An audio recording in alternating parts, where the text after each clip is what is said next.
حضرت داؤد علیہ السلام کس طرح بادشاہ بنے۔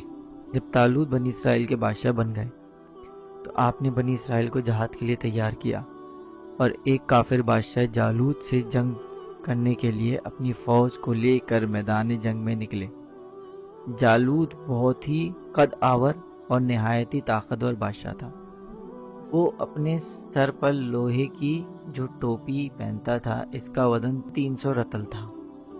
جب دونوں فوجیں میدان جنگ میں لڑائی کے لیے صف میں آرائی کر چکی، نے اپنے لشکر میں یہ اعلان فرما دیا کہ جو شخص جالوت کو قتل کرے گا، میں اپنی شہزادی کا نکاح اس کے ساتھ کر دوں گا اور اپنی آدھی سلطنت بھی اس کو عطا کر دوں گا۔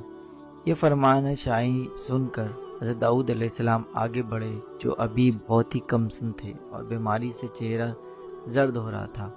غربت اور اس کا پورا قصہ دیکھنے کے لیے نیچے لنک پر کلک کریں۔ شکریہ۔